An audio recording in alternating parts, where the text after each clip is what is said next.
한 목소리로 고백하겠습니다. 하나님 말씀이 내 인생의 길이 됩니다. 우리 다시 한번 우리 마음을 담아서 고백하는 마음으로 함께 고백합니다. 하나님의 말씀이 내 인생의 길이 됩니다. 아멘. 최근 미국 스탠퍼드 대학교에서요, 재미있는 연구 실험을 진행했습니다. 그 미국 전역에 있는 일란성 쌍둥이들을 대상으로 한 실험이거든요. 일란성 쌍둥이면 DNA가 완전히 똑같아요. 완전히 똑같은데, 그래서 이 연구진들은 인종, 생활 방식이 다 다른 미국 전역에 있는 21쌍, 그러니까 42명이 되겠죠. 일란성 쌍둥이를 모은 다음에 그 일란성 쌍둥이 중에 한 명에게는 채식을 위주로 한 식단을 주고요. 무슨 잘못을 했지 이 사람들이? 채식을 위주로 한 식단을 주고요. 다른 한 명에게는 평소에 먹는 것처럼 고기와 또 여러 가지 섞인 잡식 그런 것들을 줬어요. 물론 양쪽 다 이 전문 연구팀이 구성한 굉장히 균형 잡힌 건강한 식단을 준 거예요. 그래서 첫 4주는 연구팀이 말 그대로 짜여준 짠 식단을 그대로 제공을 했습니다. 한쪽에는 채식 위주로 된 식단이고요, 다른 한쪽에는 고기도 있고 여러 가지 섞인, 물론 둘 다 건강하고 영양 균형 잡힌 제공을 했어요.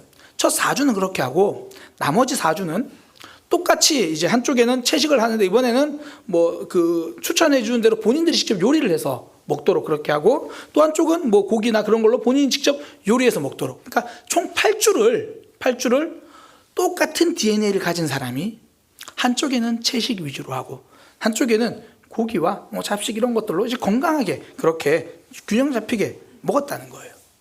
근데 연구진들도 8주 만에, 그러니까 2달이잖아요.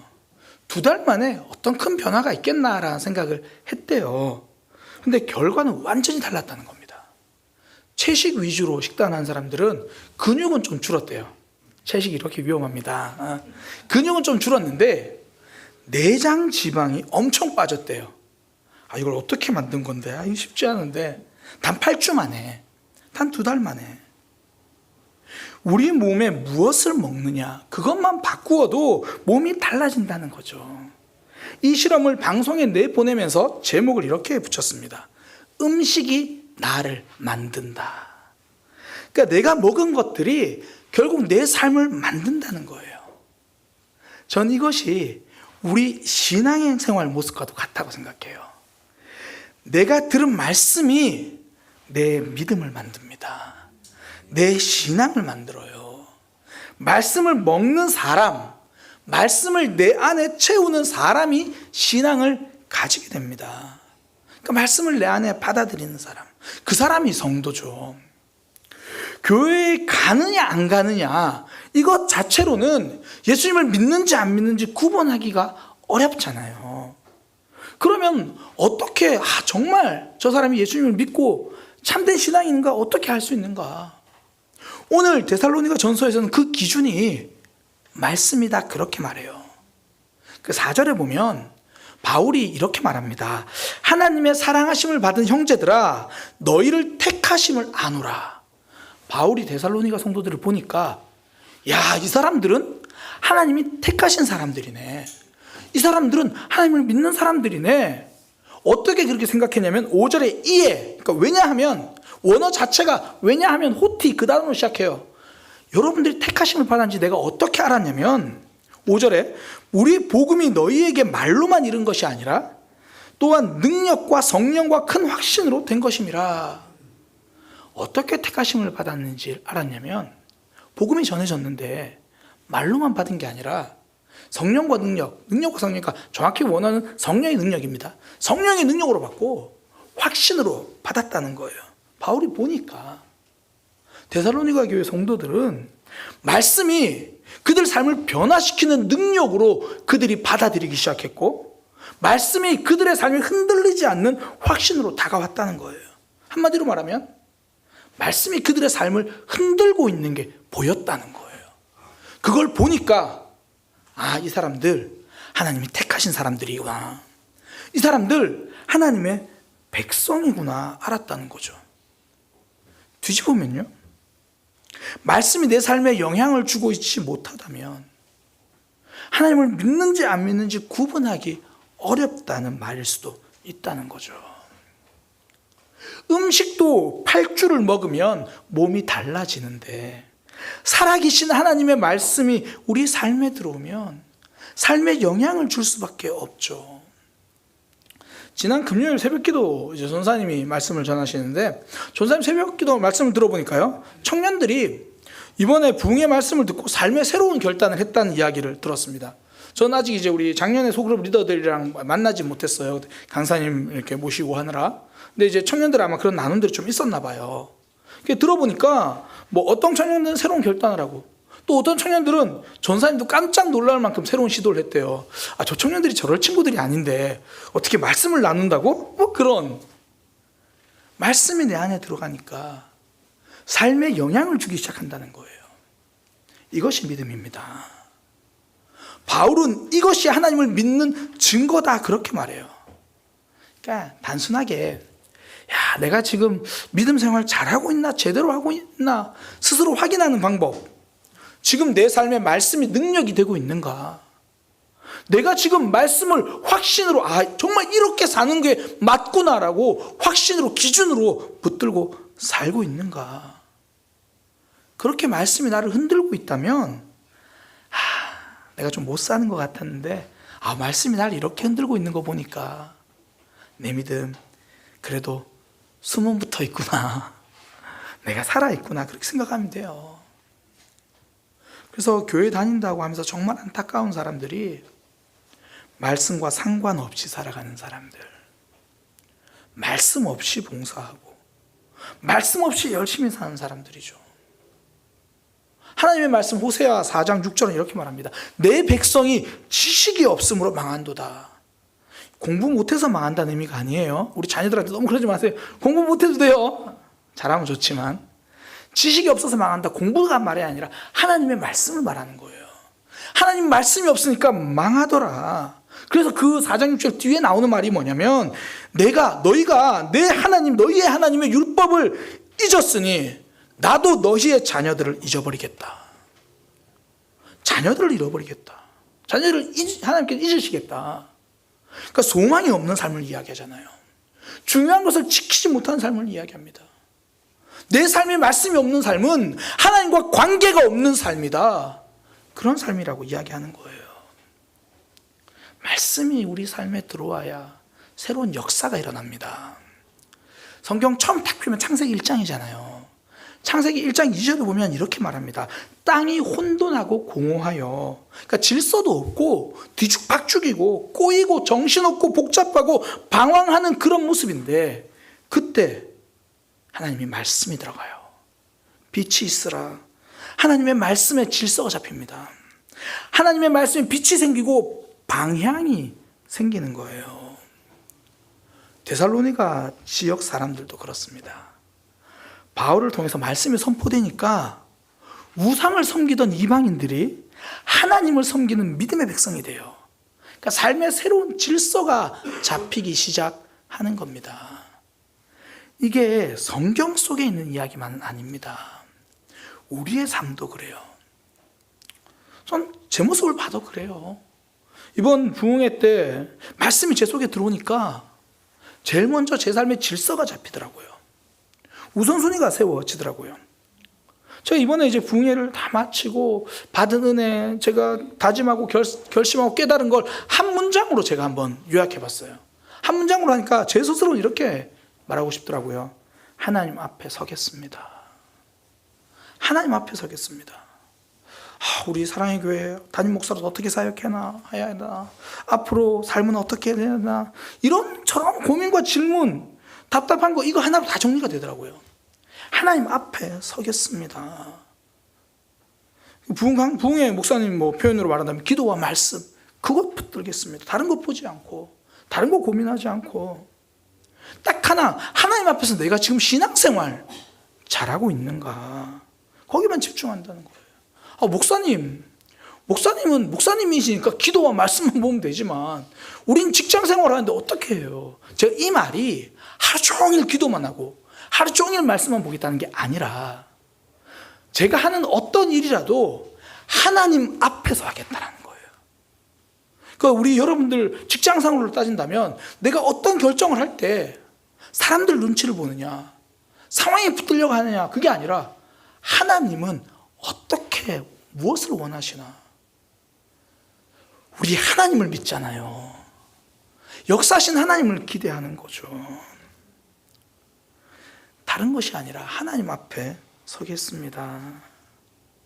이런 마음 가지게 된 시작이 말씀이에요. 3일 동안 들은 말씀, 그 말씀이 제 속에서 능력이 되더라고요. 제 속에서 제가 어떤 삶을 살아야 하는지 확신이 되더라는 거죠. 보통 우리가 여름철이면 태풍이 오잖아요. 그럼 이제 보통 언론에서나 뉴스에서 태풍이 뭐 어디서 시작됐습니다, 뭐 어디를 지나갑니다, 뭐 어느 정도의 강풍이고 어떤 피해가 예상됩니다, 그렇게 주로 이제 피해를 이야기해요. 그러나 전문가들이 하나같이 이야기하는 말, 태풍이 물론 우리 삶에는 많은 피해를 주기도 하죠. 그러나 자연에는 정말 필요한 거라잖아요. 태풍이 바다를 지나서 바다를 한번 뒤엎어야, 그래야 생태계가 복원이 된대요. 데살로니가 교회 성도들에게 말씀은요, 스쳐 지나가는 바람이 아니었습니다. 그들의 삶을 뒤집어 놓는 태풍이었어요. 성령의 능력으로 몰아쳤고 새로운 확신으로 질서를 만들어낸 겁니다. 2024년 여전히 불안함으로 시작하는 분들 있을 거예요. 어쩌면 혼돈과 복잡함 막 꼬여버린 이 상황, 그거 가지고 이 자리에 있는 분들이 있겠죠. 이제 말씀의 태풍이 여러분들의 삶에 새바람을 일으키기를 소망합니다. 혼돈하고 복잡한 상황, 말씀으로 정리가 되고, 답답하고 꼬인 관계들 말씀으로 길을 찾아서 말씀 붙들고 승리하는 믿음의 삶이 되기를 소망합니다. 오늘 본문에 보면 데살로니가 교회 성도들은 그 말씀이 그들의 삶에 어떤 영향을 주었는지가 나와요. 이건 하나님이 우리를 향한 약속입니다.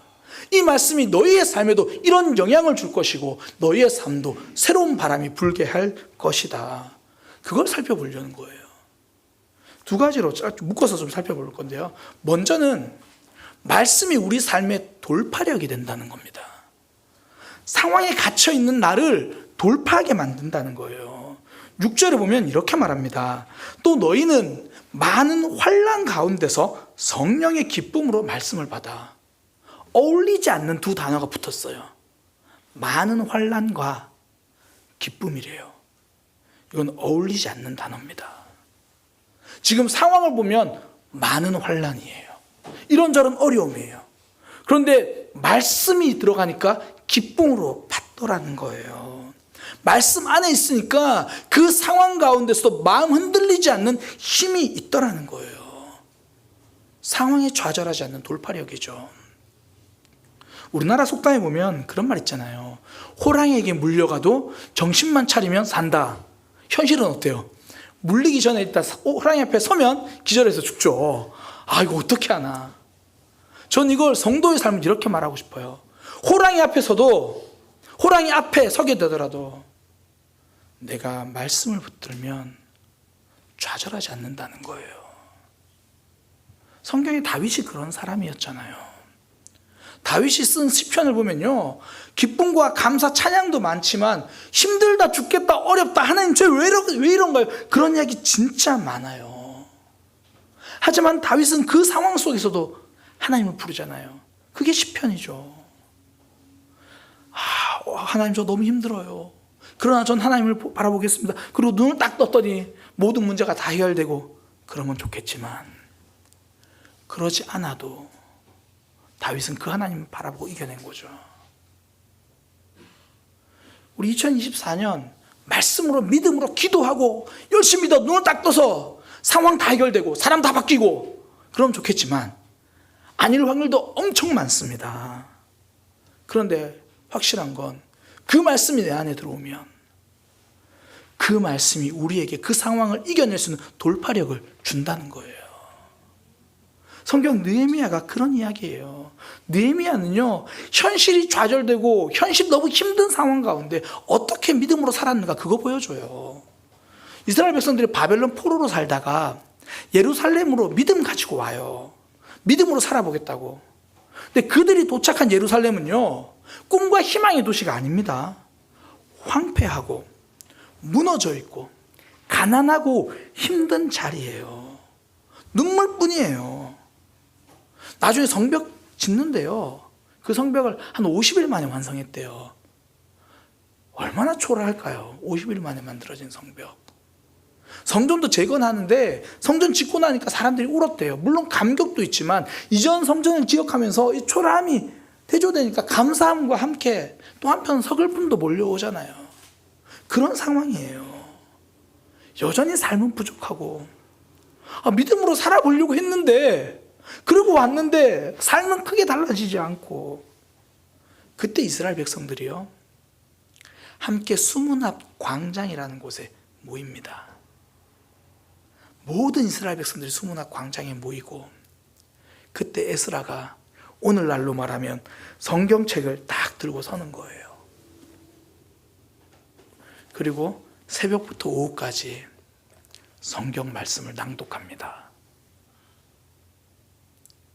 그리고 삶에 지쳐서 그 힘든 상황에 있는 이들이 새벽부터 오후까지 말씀을 들어요. 옆에 있는 제사장들과 그 사람들이 그 말씀을 풀어서 설명해 주기 시작합니다. 그때부터 백성들이 울어요. 힘들어서 우는 게 아니라 지난 삶의 죄를 깨닫고 울기 시작하는 거예요.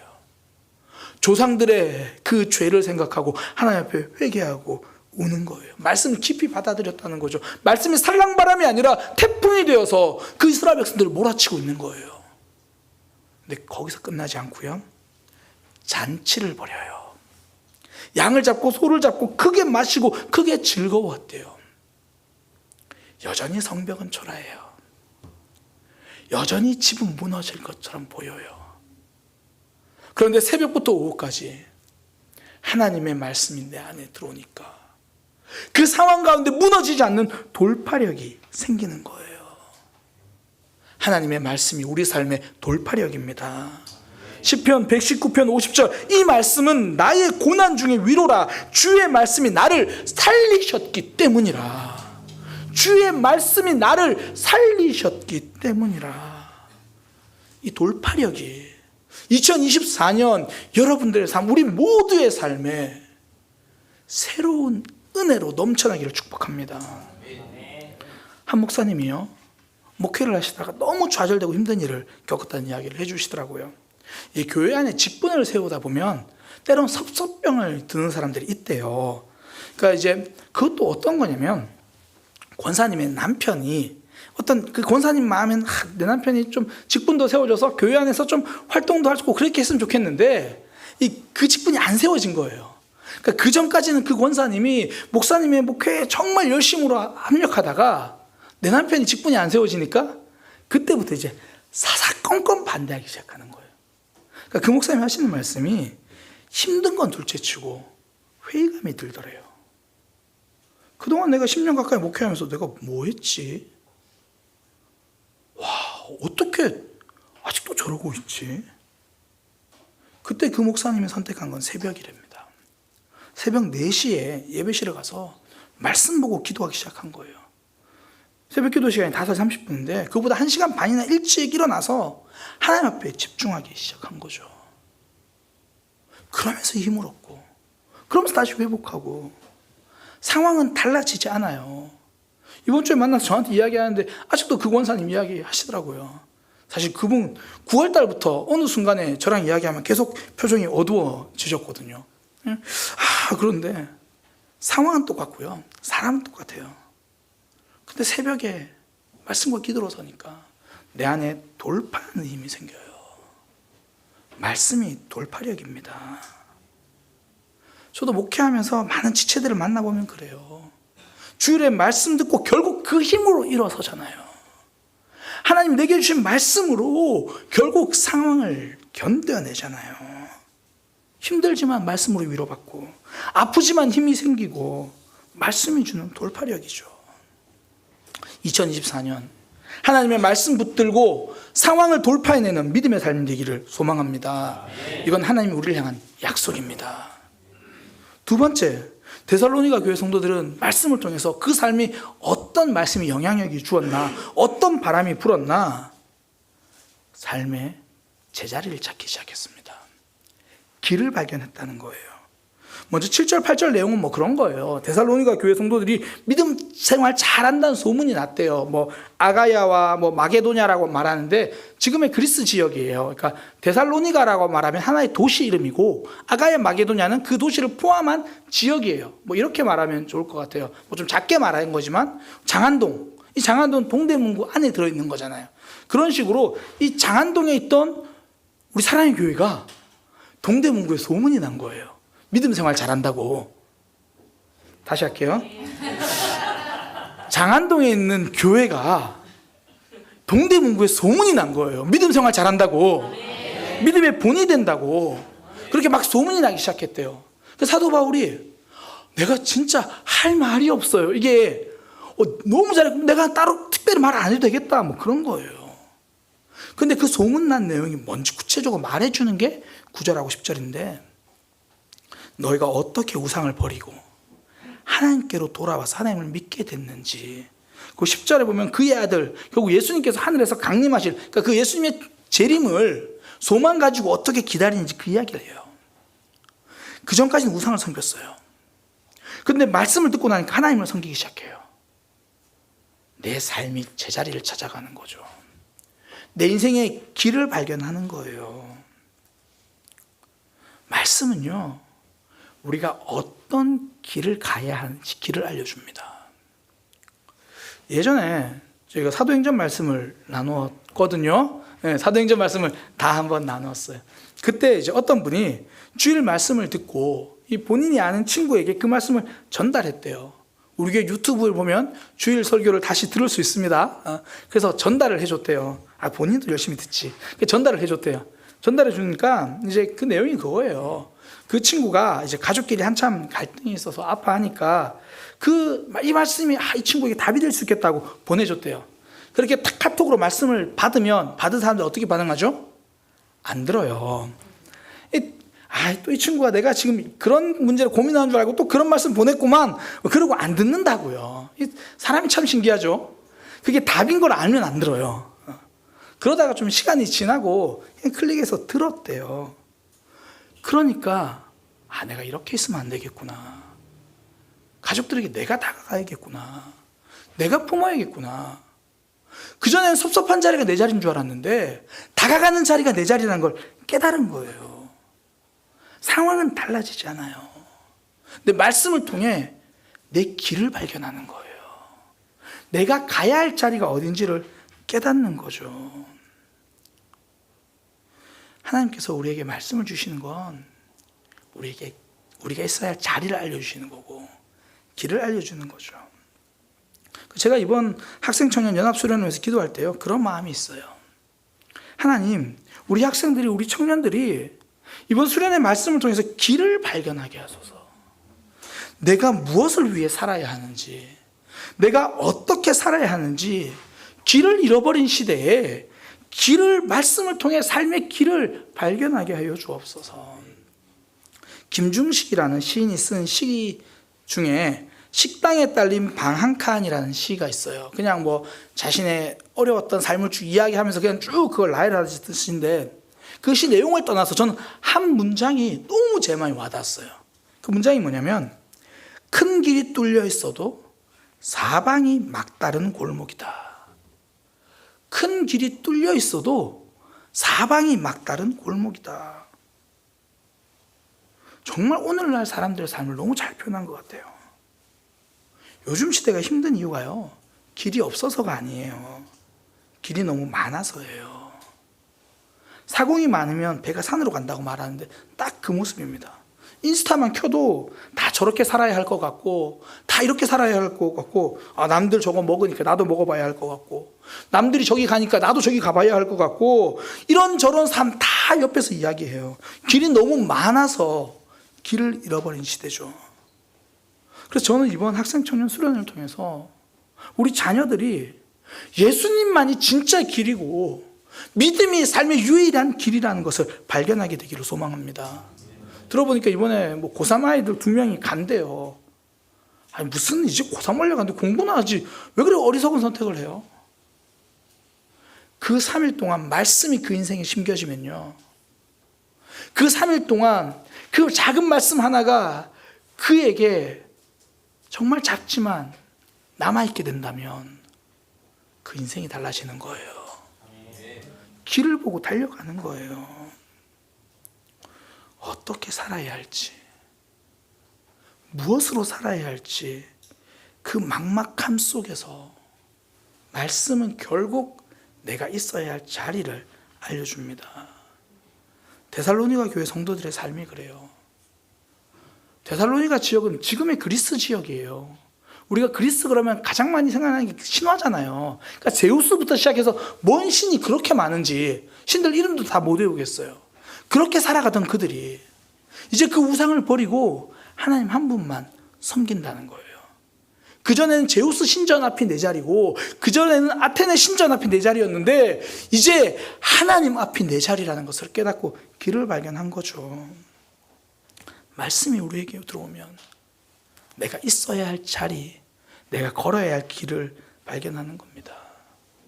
제가 이번에 금요기도회 때 잠시 나눴는데요, 이번에 부흥회 때 제 말씀을 들으면서 또 강사님이랑 개인적으로 교제를 하면서 강사님이 저에게 도전을 하시더라고요.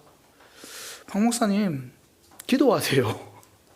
저한테 기도하세요. 그러면서 하시는 말씀, 금요기도회 때 최소 1시간은 앉아 있으세요. 최소 1시간은.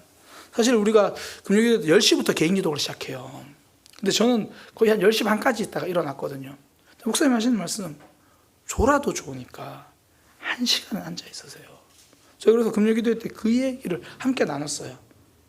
저는 제가 기도 못하고 어쩌면 꾸벅꾸벅 졸고 있을 수 있겠지만 11시까지 앉아 있을 겁니다. 그럼 제가 도전을 하고 동력을 부탁드렸어요.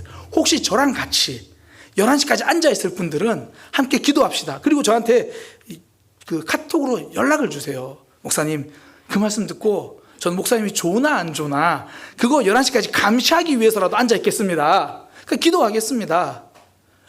와, 그렇게 말하고 지금까지 한 명도 연락이 안 왔어요. 아마 장문으로 쓰시려고 지금 그러시는 것 같은데 괜찮아요. 그냥 저도 함께 할게요. 이 한 문장이면 됩니다. 목사가 있어야 할 자리가 어딘지를 알겠더라고요.